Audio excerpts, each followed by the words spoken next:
Good afternoon, everyone. My name is Maya Luria with TMC for Seniors, and this is Fall Prevention Month in September 2022. I am happy to be back in front of the camera today. I know we've sort of had our summer off for presentations, so we're going to get back into the groove. And today I have Mike Urqhart with me. He is a exercise physiologist with our TMC Cardiac Rehab. He'll be discussing how we improve muscle strength to prevent falls. So welcome, Mike. Hello. How are you? Hello, Good. everybody. Welcome. So Mike actually has an in-person audience along with our folks at home today. Please, if you have any questions for Mike, please leave them in the comments for any of our at-home audience, and we'll get to those after the presentation is over. So Mike, I'm going to go ahead and put your presentation up, and you can go ahead and get started. All right. Excellent. Hello, everybody. Welcome. So, gosh, I'm not sure where to start. I know this is Fall Prevention Month, and I've given this talk before as far as increasing muscle strength to help prevent falls. When I gave it before, it was a little too specific. People wanted more information about how to start a resistance program and what they could do. But towards the end, I will show you some very specific exercises that will help you with strengthening to help you to prevent falls. But anyways, we'll just get started with the presentation. So yes, I'm from TMC, just right across the street there, and I'm part of TMC Cardiac Rehab, where we see patients that have had some sort of cardiac intervention, whether it be a stent, valve replacement, open heart surgery to include what is known as a CABG or coronary artery bypass graft. And that's what I do basically all days of the week. And I talk about it all the time. I like talking about it. And if you do have questions about that, I'll be more than willing to answer those too. But types of exercises, and I'm not a lectern person. I am going to have to walk out here. I don't like standing behind one of those things. It's hard for me. But I'm going to try to stand in front of this camera. but now I'm being blinded too. I'll stand over here. That's okay. We'll be fine. So, anyways, the stripes were nice. I'm sorry. I thought the stripes were nice. Oh, you like the stripes? Oh, yeah, that's right. I was getting crossed over, wasn't I? So, resistance training. What does that do for us? Well, it has a variety of effects on our body. Probably one of the best adaptations to resistance training is it makes us stronger. It makes our muscles grow. It helps us stabilize joints, and that's right where we start thinking about helping to prevent falls. But it can increase your bone density too. So in case there is a little bit of osteopenia or even full-on osteoporosis, it will actually help to increase your bone mineral density or your BMD. Now, also, obviously, it increases your control over your body as well. What I want everybody to do is raise your arm up nice and straight. Good, and now lower it nice and slow. Control. So believe it or not, that's muscle strength. That's muscle strength. And just by doing that, you can increase your muscle strength. There are actually several ways of increasing your muscle strength. The first way is just by neural intervention. Just by going through the activity. You don't have to have any sort of resistance at all. Your body just learns that pattern of movement. And by learning that pattern of movement, your motor units, it's the neuron and the muscle, they become more coordinated. And the more coordinated they are, the more control you have, and thereby increasing your strength as well. And that really has nothing to do with gaining the size of the muscle, which that is the second part of muscle strength gains, is actually increasing the size or the volume of the muscle tissue. There's a theory that was out years ago that by increasing the volume of the muscle size, you increase the strength you increase the strength of that tissue altogether. So, and by not doing activity, you actually decrease the muscle size, thereby decreasing your muscle strength. So anyways, while I go on, I am a physiologist, and I will get wrapped around the axle talking about some of the physiology components as well. But anyway, so resistance exercises.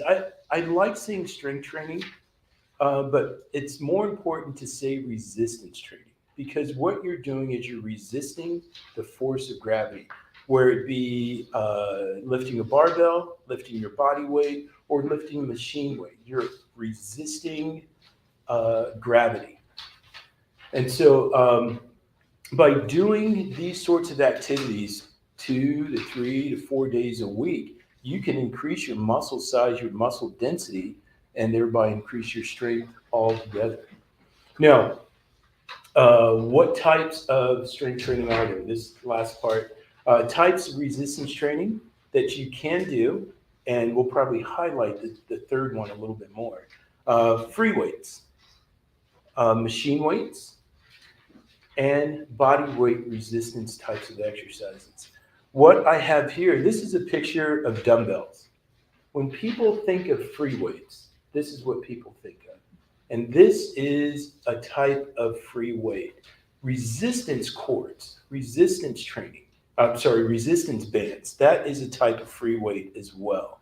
The difference between free weights versus machine weights versus body exercises is you have to control that weight. You have to control. So just like lifting your arm straight up, imagine if you had 5 pounds, 10 pounds of weight in your hand when you did that. You have to control it even more. You have to tell yourself, okay, I want to lift this up in a straight pattern, in a straight motion. And that calls for a lot of coordination. And that coordination translates into increased strength.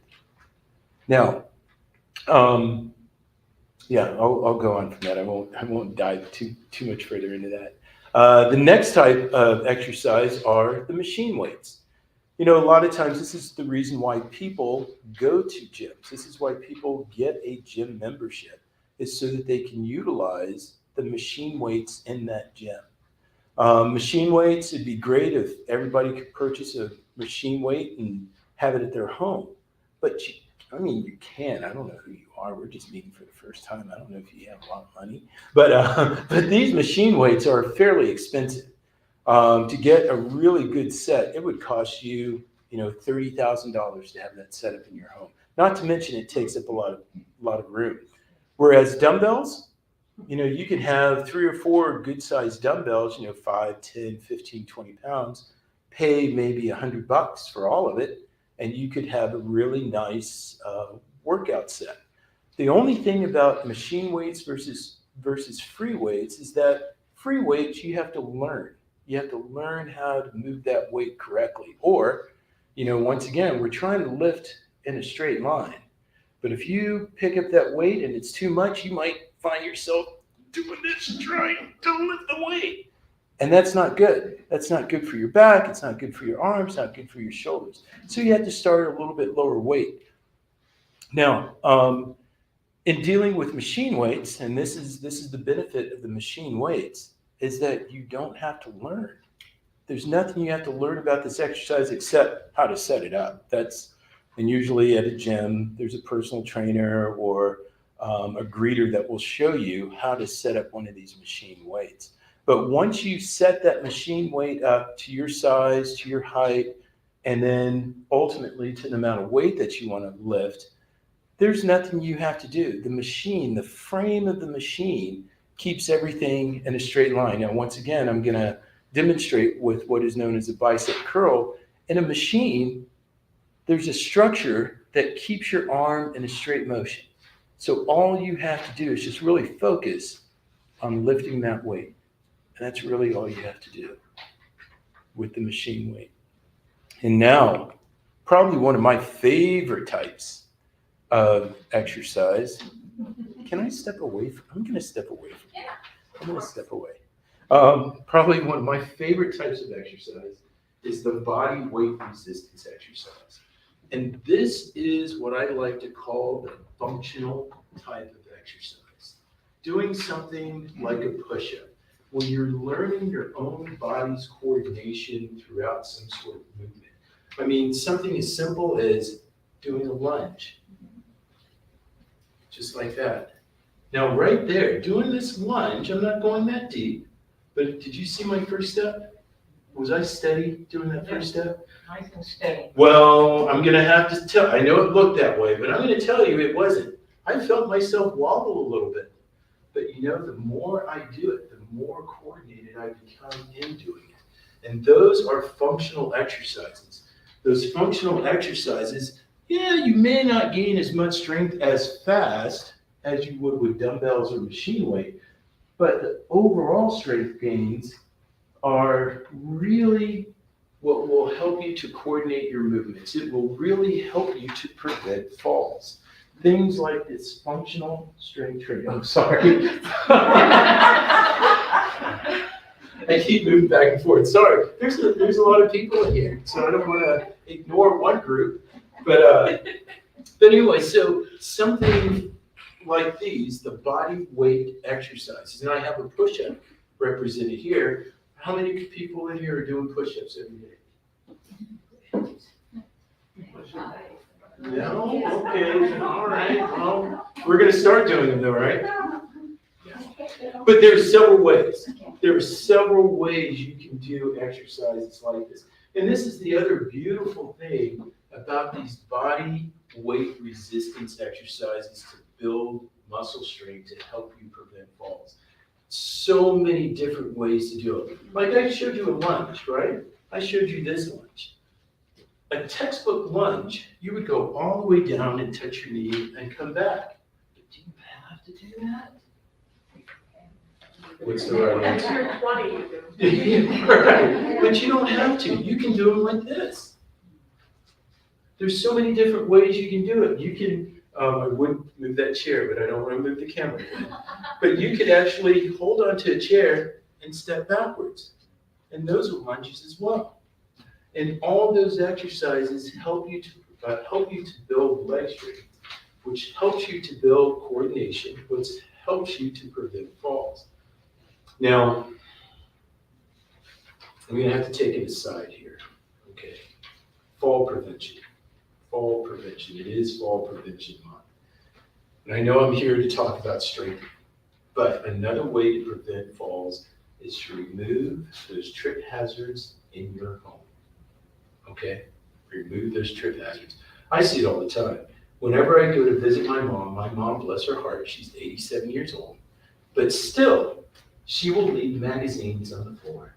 I'm like, Mom, you're going to trip over that. Oh, no, I'm going to be fine. Don't tell me what to do. That's what she says, too. And she called me Michael, so don't call me Michael. But things like that, rugs, slippery rugs, even your shoe choice can help you to prevent falls. Lifting your feet, walking with purpose, picking your feet up, walking heel toe, making sure that your heel hits the ground first. All of those things help you to prevent falls. The more you can do that, the more you can prevent falls. Okay, now let's go back to the strength training. So anyway, strength training. How much weight? How much weight should you use? 2 pounds. You say 2 pounds. Do I hear 5 pounds? Yeah. Do I hear 10 pounds? Do I hear 15? Do I hear 20 pounds? Okay. Yeah, so it's a big question. It's a big question. Depending on what your goal is, depending on where you're starting, really kind of depends on how much weight you're going to lift. Now, if I'm doing lunges, how much weight am I using? I'm sorry? About half of your body weight. Sure, let's say half of your body weight. Sure, let's say that. But if you're using a chair doing lunges?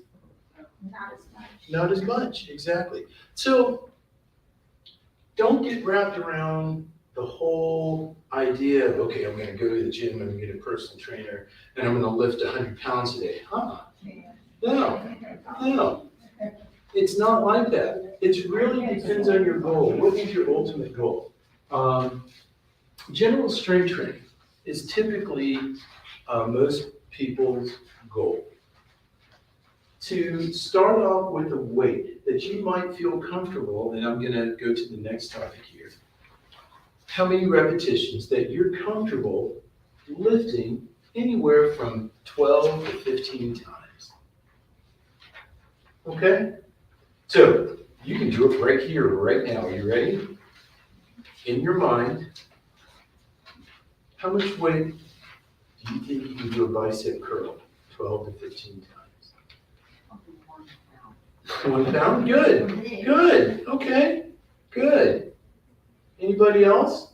I do 2 pounds. 2 pounds? Okay, perfect. So that's your first step in going to the gym, getting a personal trainer, buying weights for your home, is to think about, how much do I think I can lift 12 to 15 times?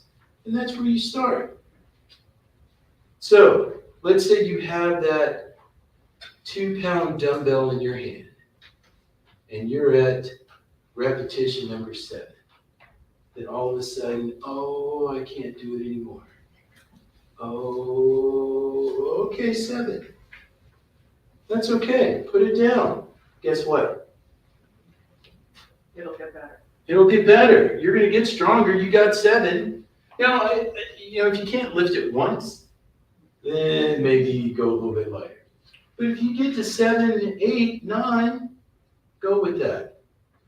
Whenever you start a weight training program, unless you go to a scientific laboratory where they do all of your measurements and they determine scientifically how much weight you should be lifting, then that's what you should use. But we don't have access to that.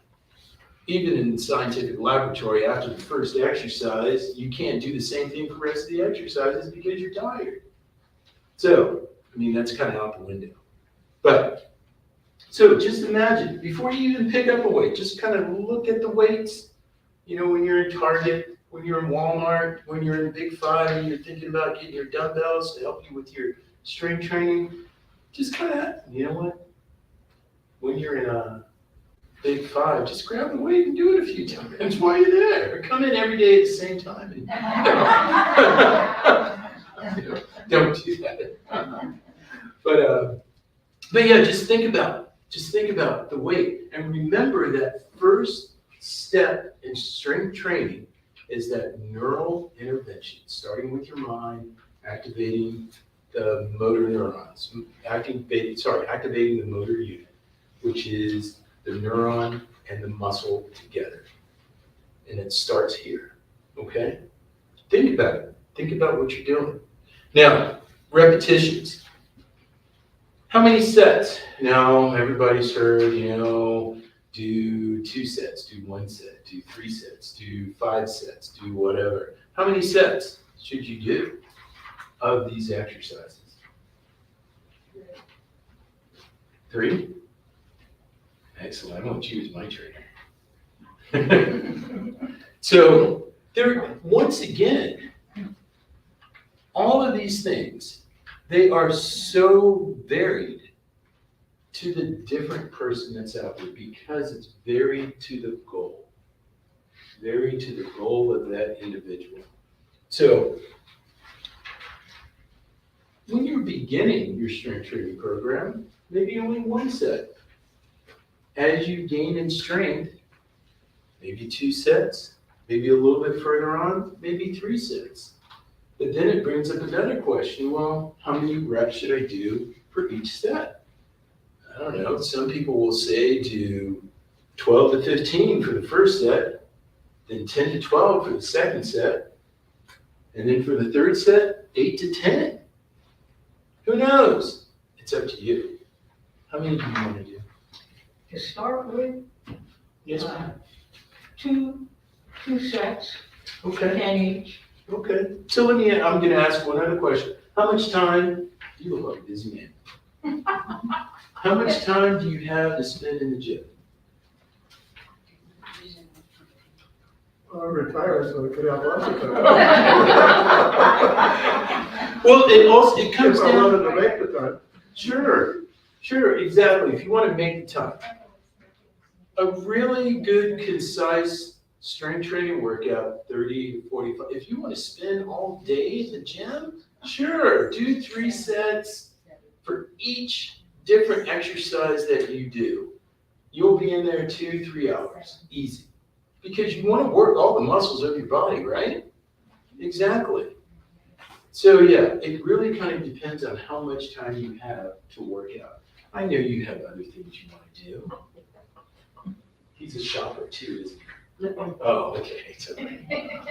But anyway, so yeah, there's so many things govern your strength training program. The only thing I can say for sure is you have to do it. You must do some sort of strength training, okay? Let's see, goals. Why are you performing resistance training? I know one goal is to help prevent falls, to help increase that coordination of your muscles in general.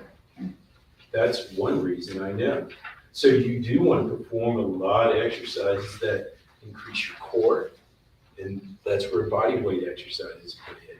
You also want to do a lot of exercise that will increase your leg strength as well. You know, even something as simple as walking is, believe it or not, a strength training exercise. It really is. Walking, gosh, 10 to 15 minutes, 2 to 3 times a day, or maybe even just doing it once for at least 30 minutes. I can't put a time, I can't tell you how much time to do it, but just get out and do it, okay? I'm not going to tell you distance. I don't like telling people distance because some people will walk that distance faster than others. And so instead of talking about distance, put a time on it. I'm going to go out and walk 20 minutes today. You know, you can stop and look at the birds, you can smell the roses, you can talk to your friends. 20 minutes, perfect. Or you can walk as fast as you want to. 20 minutes, perfect. So either way you want to do it. But time is a factor. Now, no mode of resistance training should be devoid of any other. Okay? What does that mean? So we talked about free weights. We talked about machine weights. One of the other types of free weights that I love to talk about are the resistance bands. I didn't talk about it so much today. But resistance bands are great because you actually get a resistance both ways. I have a great set of exercises that I'm going to give to Maya, and she's going to post. I call it the 7.5 minute workout. I can't sell it to you because I'm not going to do that. But I could sell it to you. I can get $100 for it easily. But no, I'm going to give it to Maya, and Maya will distribute them, post them so that you guys can look at it. But there are 8 different exercises that if you do them in succession, you will get a great strength training workout in about 7.5 minutes. You can go on about your day. Seriously, you're looking at me now, that's not possible. But it is possible. It is true. It is. But anyway, so the machine weights, the free weights, and the body resistance exercises, none of those should be devoid of any of the others because your body benefits differently from each one of those. So the body weight resistance exercises really help you develop that full body coordination that will really help you to prevent falls. It will build your bone density. It will just improve your overall movement within a spatial area as well. Things like dance. How many of you dance? When was the last time you danced? No? All the time. Life is a Dance all the dance. time? Life is a dance. We're always dancing. No, dancing is perfect. You guys are together? Oh, yeah. Okay, so tonight, right after dinner, you're gonna put on some nice music and you're gonna do 5 minutes of dancing. Okay. Okay? Or have it solid. Whatever music you choose, you can use techno music if you want to. Techno, or you can, yeah, just however you want to. But anyway, so what I wanted to, what I wanted to show you are just some very basic exercises that you can do, body weight exercise. I already gave 2 of them away. But what I want you to do is everybody stand up. Don't put your paper in your chair. What are you going to use the tools? Okay, perfect. Okay, now I want you to sit down. So yeah, have a seat. Are you ready to stand up? And sit down. Perfect. And one more time, stand up and sit down. So that is a perfect body weight exercise. Some of you started beating a little sweat there, didn't you? You did, I saw that. That's resistance exercise. That's building balance. Because I saw a couple of you when you first stood up, it was kind of wobbly. But the more times you did it, the more stable you became. And that's perfect. Oh, thank you, yeah. But that was perfect. That was perfect. That's a great strength training exercise, and it's functional, and it's also it's body weight as well. Now, go ahead and stand up one more time. And now this time, I want you to stand behind your chair. Just be careful, or yes, there you go. Oh, well, you know what? Let's see. Very good.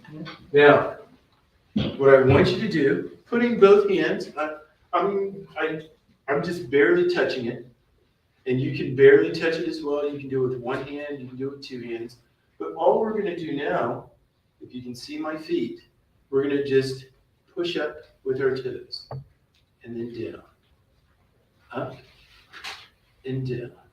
And these are called toe raises or calf raises. And now if we do 20 of these, you'll feel it. But I only want you to do about 5 of them because I don't want you to hate me for the rest of the day. But that's strength training right there. Now I'm going to tell you a little physiology story. Are you ready? So your balance, and typically that's where people really have issues with falls. Your balance actually starts in your toes. It starts in your toes. I'm not taking my shoes off to show you my toes. But I'm wiggling my toes right now. Even if you are sitting down, wiggling your toes, that's a great exercise to help prevent falls. Because what you're doing is you're activating that neural input, that sensory input, that tells your body where you are in space. So that neural input goes through what is known as your plantar. Your plantar is that big tendon below your foot, and then it goes up through your Achilles, up into your calf. And so when you do these calf raises, you're activating that whole chain. You're building the strength of that whole chain of muscles. And then that goes up into your legs, your hips, your glutes, and that's what keeps us walking upright. The more you can improve that chain, the toe, the plantar, the Achilles, up into your calf, which is actually 2 muscles, your gastrocnemius and your soleus, you will be better able to walk. Okay? Now, once again, with the walking, when you walk, you do want to be very purposeful with your walk. You know, you see kids walking down the street these days, and they're kind of like slipping around. Hey, man, what's up? No, I want you to walk like you are the first sergeant of a Strak airborne unit. That was my dad. He would walk like this, looking at everybody. What are you doing back there? Because that's the way you have to walk authoritatively. And that's what I want you to do. Be purposeful. If you have to, Stomp your feet, make some noise, activate all those muscles to help you walk stronger. That's what it's all about, okay? Now, let's see. Do I have one more exercise for you? The next one that I have, well, you guys didn't do the lunge, did you? Let's do the lunge. So you're gonna put your hands on the chair, right foot back or your left foot back, it does not matter. And then we're just gonna do the lunge down. Okay? And after 5, you can switch and put the other foot forward.